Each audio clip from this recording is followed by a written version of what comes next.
ओम शांति। 3 जनवरी की बाबा की मुरली। मीठे बच्चे, बाप का बनकर बाप का नाम बाला करो। नाम बाला होगा संपूर्ण पवित्र बनने से। तुम्हें संपूर्ण मीठा भी बनना है। प्रश्न, संगम युग पर तुम बच्चों को कौन सी एक फिक्र है जो सतयुग में नहीं होगी? उत्तर, संगम पर तुम्हें पावन बनने की ही फिक्र है। बाप ने तुम्हें सब बातों से बेफिक्र बना दिया। तुम पुरुषार्थ करते हो कि यह पुराना शरीर खुशी खुशी से छूटे। तुम जानते हो पुराना वस्त्र उतार नया लेंगे। हर एक बच्चे को अपनी दिल से पूछना है कि हमें कितनी खुशी रहती है, हम बाप को कितना याद करते हैं। ओम शांति। मीठे मीठे सिकीलदे बच्चों को रूहानी बाप समझाते हैं, पढ़ाते भी हैं, समझाते भी हैं। पढ़ाते हैं रचता और रचना के आदि मध्य अंत का राज, और समझाते हैं सर्वगुण संपन्न बनो, दैवी गुण धारण करो। पढ़ाते हैं, समझाते हैं, पढ़ाते हैं राज और समझाते हैं क्या बनना है, क्या धारण करना है और कैसे होंगे। तो याद करते करते तुम सतो प्रधान बन जाएंगे। तुम जानते हो इस समय यह तमो प्रधान सृष्टि है। सतो प्रधान सृष्टि थी जो अब 5000 वर्ष में तमो प्रधान बनी है। यह है पुरानी दुनिया। सबके लिए कहेंगे ना, यह नई दुनिया में थे या शांति धाम में थे। बाप रूहों को ही बैठ समझाते हैं, हे रूहानी बच्चे, तुम्हें सतो प्रधान जरूर बनना है। एक क्या समझाते हैं? सर्वगुण संपन्न बनो, दैवी गुण धारण करो। अब कहा बाप समझाते हैं तुम्हें सतो प्रधान जरूर बनना है। बाप से वर्षा जरूर लेना है। मुझ अपने बाप को याद जरूर करना है। लौकिक बच्चे भी याद करते हैं। जितना बड़े होते जाते हद का वर्षा पाने के हकदार होते जाते हैं। तुम हो बेहद के बाप के बच्चे। बाप से बेहद का वर्षा लेना है। अभी भक्ति आदि करने की दरकार नहीं है। यह तो बच्चे समझ गए हैं, यह यूनिवर्सिटी है। सब मनुष्य मात्र को पढ़ना है, बेहद की बुद्धि धारण करनी है। अभी यह पुरानी दुनिया चेंज होनी है। जो अब तमो प्रधान है वह सतो प्रधान होंगे। बच्चे जानते हैं इस समय हम बेहद के बाप से बेहद सुख का वर्षा पा रहे हैं। अब हमें एक रूहानी बाप की ही मत पर चलना है। इस रूहानी याद की यात्रा से ही तुम्हारी आत्मा सतो प्रधान होती जाती है। फिर सतो प्रधान दुनिया में जाना है। तुम्हारी समझ में आता है कि हम ब्राह्मण हैं, हम बाप के बने हैं। पढ़ाई पढ़ रहे हैं और पढ़ने को ही ज्ञान कहा जाता है। भक्ति अलग है। तुम ब्राह्मणों को बाप ज्ञान सुनाते हैं और कोई को इस ज्ञान का पता नहीं है। वह यह नहीं जानते कि ज्ञान सागर बाप जो टीचर भी हैं वह कैसे पढ़ाते हैं। बाबा टॉपिक्स तो बहुत समझाते रहते हैं। नंबर 1 बात है बाप का बनकर बाप का नाम बाला करना, संपूर्ण पवित्र बनना, संपूर्ण मीठा भी बनना है। यह है ही ईश्वरीय विद्या। भगवान बैठ पढ़ाते हैं। उस ऊंचे ते ऊंचे बाप को याद करना है सेकंड की बात। अपने को आत्मा समझो। तुम जानते हो हम आत्माएं शांति धाम में निवास करती हैं, फिर यहाँ आती हैं पार्ट बजाने। पुनर्जन्म में आते ही रहते हैं। नंबरवार 84 जन्मों का पार्ट हमने अब पूरा किया है। इस पढ़ाई को भी समझना है, पार्ट को भी समझना है। ड्रामा का राज बुद्धि में है। जानते हो यह हमारा अंतिम जन्म है, इसमें बाप मिला है। जब 84 जन्म पूरे करते हैं तो पुरानी दुनिया बदलती है। तुम इस बेहद के ड्रामा को, 84 जन्मों को और इस पढ़ाई को जानते हो। 84 जन्म लेते लेते अब पिछाड़ी में आकर ठहरे हो। अभी पढ़ रहे हो, फिर नई दुनिया में जाएंगे। नए नए आते रहते हैं, कुछ न कुछ निश्चय होता रहता है। कोई तो इस पढ़ाई में लग जाते हैं। बुद्धि में है हम सतो प्रधान पवित्र बन रहे हैं। हम पवित्र बनते बनते उन्नति को पाते रहेंगे। बाबा ने समझाया है, तुम जितना याद करते हो तुम्हारी आत्मा पवित्र बनती जाती है। बच्चों की बुद्धि में सारा ड्रामा बैठा हुआ है। यह भी जानते हो कि इस दुनिया का तुम सब कुछ छोड़कर आए हो। जो इन आँखों से देखते हैं वह देखने का है नहीं। यह सब खत्म हो जाने वाला है। अब तुम्हारा अंतिम जन्म है और कोई भी इस बेहद के ड्रामा को नहीं जानते हैं। तुम अभी सारे चक्र को जानते हो। बाप आए हैं अब तुम्हें तमो प्रधान से सतो प्रधान बनाने। जैसे वह इम्तिहान 12 मास के बाद होता है, तुम्हारी याद की यात्रा भी अभी पूरी नहीं हुई है। बहुत कुछ याद रहता है, फिर पक्का होता जाएगा तो कुछ भी याद नहीं आएगा। एकदम आत्मा अशरीरी आई, अशरीरी जाना है। तुम सारे सृष्टि के मनुष्य मात्र के पार्ट को जानते हो। बहुत मनुष्य बढ़ते जाते हैं, करोड़ों हो गए हैं। सतयुग में तो हम बहुत थोड़े हैं।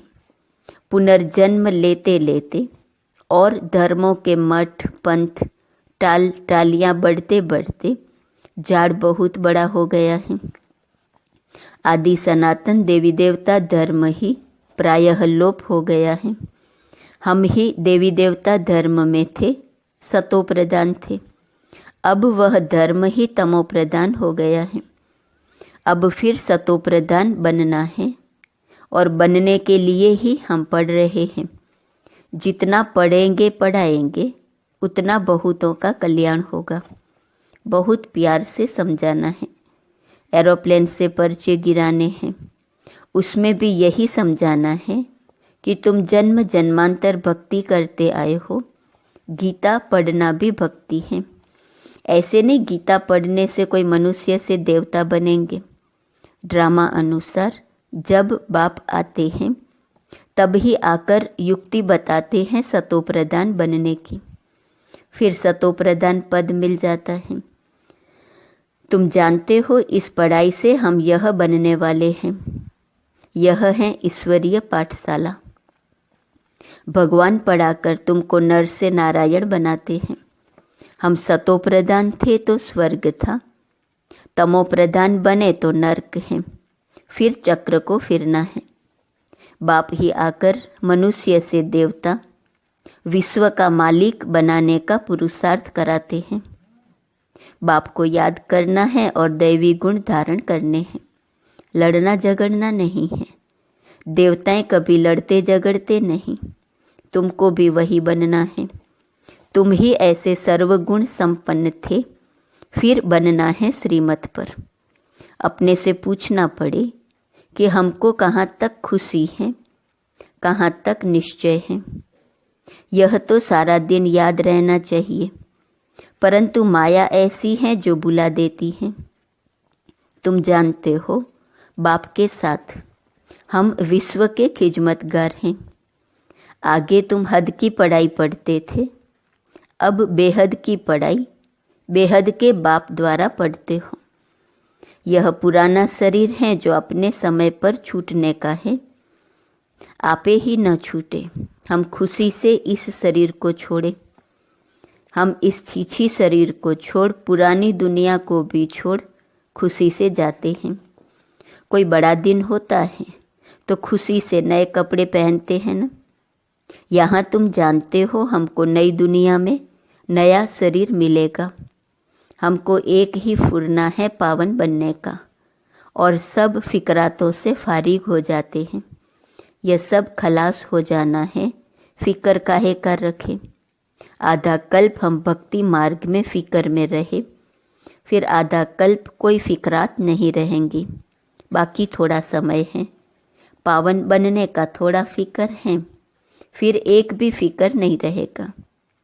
ये सुख दुख का खेल है। सतयुग में है सुख, कलयुग में है दुख। बाबा ने समझाया है, तुम पूछ सकते हो सतयुग सुखधाम के रहवासी हो या कलयुग दुखधाम के। यह तुम नई नई बातें सुनाते हो। जरूर कहेंगे अब दुख धाम के वासी हैं। बहुत प्यार से पूछा जाता है, जो मनुष्य आपे ही समझे कि हम वहाँ के वासी हैं। कहेंगे इनके प्रश्न पूछने की युक्ति तो बहुत अच्छी है। बल कितना भी बड़ा आदमी हो, धनवान हो, परंतु है तो नरकवासी न। स्वर्ग तो नई दुनिया को कहा जाता है, अब कलयुग पुरानी दुनिया है। यह प्रश्न बहुत अच्छे हैं। कौन सा? तुम सतयुग सुखधाम के रहवासी हो या कलयुग दुखधाम के? तो मनुष्य आप ही समझेंगे कि हम कहाँ के वासी हैं। यह प्रश्न बहुत अच्छे हैं, सीढ़ी में भी क्लियर है। तुम सुखधाम में हो व दुखधाम में हो। यह हेल है या हेवन, डीटी हो या डेविल हो, यह पूछना है। जरूर सतयुग को डीटी वर्ल्ड कहेंगे, कलयुग को नर्क डेविल वर्ल्ड कहेंगे। तो पूछना है सतयुग स्वर्ग डीटी वर्ल्ड के वासी हो या कलयुग डेविल वर्ल्ड के वासी हो। बल कितना भी धनवान हो, परंतु वासी कहाँ के हो। अभी तुम्हारे में ज्ञान आया है, पहले यह बातें ख्याल में भी नहीं थी। अभी तुम समझते हो कि हम संगम पर हैं। जो कलयुग में है वह पतित नरकवासी है, फिर पावन बनना है। तब तो पुकारते हैं, हे पतित पावन आओ, आकर हमको पावन बनाओ। यह भी समझाना है। तुम्हारे पास कितने ढेर मनुष्य आते हैं, फिर भी कोटों में कोई निकलते हैं। मैं जो हूँ, जैसा हूँ, जो सिखलाता हूँ, उस पर कोई विरला ही चलता है। प्रभात फेरी में भी यही दिखाओ कि हम इस पढ़ाई से स्वर्गवासी बन रहे हैं। सतयुग त्रेता द्वापर कलयुग, यह चक्र फिरता है ना। तुम्हारी बुद्धि में सारा चक्र है। फिर से तुम सुखधाम शांतिधाम के मालिक बनते हो। सुखधाम में दुख का नाम भी नहीं। अगर पूरा पढ़ेंगे नहीं तो पद भी कम पाएंगे। यह तो कॉमन बात है। इसलिए बेहद की पढ़ाई पढ़कर बेहद का वर्षा ले लो। सिर्फ अपने को आत्मा समझ बेहद के बाप को याद करना है। बहुत मीठा बाबा है। उनका डायरेक्शन है कि देह सहित देह के सभी बंधन खलास कर दो। आत्मा तो अविनाशी है। अभी अभी शरीर लिया, अभी अभी छोड़ा, देरी थोड़ी लगती है। इस समय तो दिन प्रतिदिन सब तमो प्रधान बनते जाते हैं। जब हम सतो प्रधान थे तो हम बड़ी आयु वाले थे और बहुत थोड़े थे। दूसरा कोई धर्म ही नहीं था। तुम्हारी आयु अभी के पुरुषार्थ से ही बढ़ती है। जितना याद करेंगे उतना तुम्हारी आयु बढ़ेगी।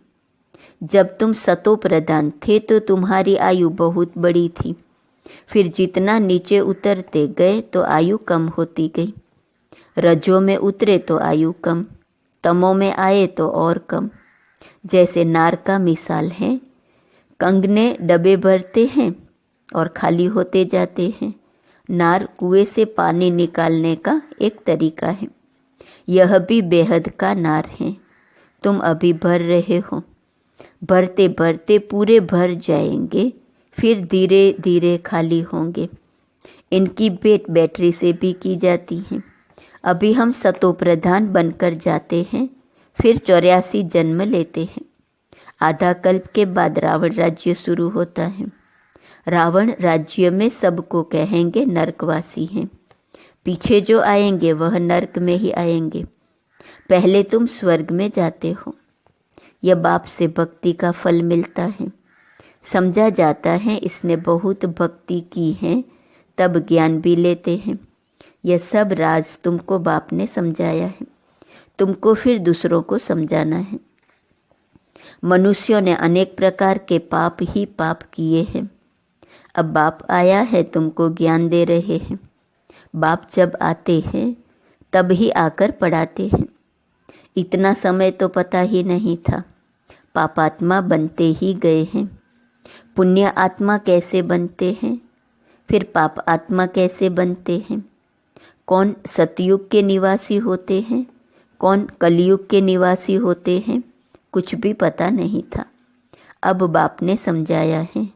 बाप को समा भी कहते हैं। उनमें लाइट भी है और माइट भी है। लाइट में आते हो अर्थात जगते हो तो माइट आ जाती है। तुम्हारी लाइफ भी बड़ी हो जाती है। तुमको वहाँ काल खा न सके। खुशी से एक शरीर छोड़ दूसरा लेते हो, दुख की कोई बात नहीं। जैसे एक खेल हो जाता है। सर्प का मिसाल, तुमने सतयुग से लेकर कलयुग तक पार्ट बजाया है, यह बुद्धि में बैठ गया है। बाबा तुम्हारा बाप भी है, टीचर भी हैं, सतगुरु भी हैं। यह सिर्फ बच्चे ही नंबरवार पुरुषार्थ अनुसार जानते हैं। पुनर्जन्म को भी तुमने समझा है कि तुम कितने जन्म लेते हो। ब्राह्मण धर्म में तुम कितने जन्म लेते हो? एक जन्म, कोई 2-3 जन्म भी लेते हैं। समझो कोई शरीर छोड़ते हैं, वह संस्कार ब्राह्मणपन के ले जाते हैं। तो संस्कार ब्राह्मणपन के होने के कारण फिर भी सच्चे सच्चे ब्राह्मण कुल में आ जाएंगे। ब्राह्मण कुल की आत्माएं तो वृद्धि को पाती रहेंगी। ब्राह्मण कुल के संस्कार तो ले जाते हैं ना। कुछ हिसाब किताब हैं तो 2-3 जन्म भी ले सकते हैं। एक शरीर छोड़ दूसरा लेंगे। आत्मा ब्राह्मण कुल से दैवी कुल में जाएंगी। शरीर की तो बात नहीं। अब तुम बाप के बने हो, तुम ईश्वरीय संतान हो। फिर प्रजापिता ब्रह्मा की भी संतान हो। दूसरा तुम्हारा कोई संबंध है नहीं। बेहद के बाप का बनना कोई कम बात थोड़े ही है। तुम सुखधाम के मालिक बन जाते हो। सिर्फ बड़े बाप को तुमने पहचान लिया है तो भी तुम्हारा बेड़ा पार हो जाएगा। अच्छा, मीठे मीठे सिकिलदे बच्चों प्रति माता पिता बाप दादा का याद, प्यार और गुड मॉर्निंग। रूहानी बाप की रूहानी बच्चों को नमस्ते। रूहानी बच्चों की रूहानी बाप को नमस्ते नमस्ते नमस्ते। धारणा के लिए मुख्य सार, पहली पॉइंट, अपने आप से पूछो कि 1. हमें खुशी कहाँ तक रहती है। दूसरा, सर्वगुण संपन्न थे, अब श्रीमत पर फिर बनना है, यह निश्चय कहाँ तक है। 3. हम सतो प्रधान कहाँ तक बने हैं। दिन रात सतो प्रधान बनने की फिक्रात रहती है। दूसरी पॉइंट, बेहद बाप के साथ विश्व की खिदमत करनी है। बेहद की पढ़ाई पढ़नी और पढ़ानी है। देह सहित जो भी बंधन है उन्हें बाप की याद से खलास कर देना है। वरदान, मालिकपन की स्मृति द्वारा मन मनाभव की स्थिति बनाने वाले मास्टर सर्वशक्तिमान भव। सदा यह स्मृति इमर्ज रूप में रहे कि मैं आत्मा करावन हार हूँ, मालिक हूँ, विशेष आत्मा हूँ, मास्टर सर्वशक्तिमान हूँ। तो इस मालिकपन की स्मृति से मन, बुद्धि और संस्कार अपने कंट्रोल में रहेंगे। मैं अलग हूँ और मालिक हूँ। इस स्मृति से मन मनाभव की स्थिति सहज बन जाएंगी। यही न्यारेपन का अभ्यास कर्मातीत बना देगा। स्लोगन, ग्लानि व डिस्टर्बेंस को सहन करना और समाना, अर्थात अपनी राजधानी निश्चित करना। आज का स्वमान है 3 जनवरी। मैं शांत स्वरूप हूँ। अव्यक्त इशारे की पॉइंट है। साइलेंस अर्थात शांत स्वरूप आत्मा जब एकांत में रहती है तब मन बुद्धि की एकाग्रता का अनुभव होता है। उसी एकाग्रता से विशेष 2 शक्तियाँ प्राप्त होती हैं, एक परखने की और दूसरी निर्णय करने की। यही 2 विशेष शक्तियाँ व्यवहार और परमार्थ दोनों की सर्व समस्याओं को हल कर देती हैं। इससे सहज ही डबल लाइट फरिश्ता स्थिति बन जाती है। ओम शांति। आज बुधवार है। बुधवार का ब्रह्मा बाबा की विशेषता का पुरुषार्थ संपूर्ण समर्पणमय जैसे ब्रह्मा बाबा संपूर्ण समर्पण हुए। इस विशेषता को हर बुधवार को जीवन में धारण करना है और पुरुषार्थ करना है हर कर्म में करण करावनहार की स्मृति और अनुभूति रहे। ओम शांति।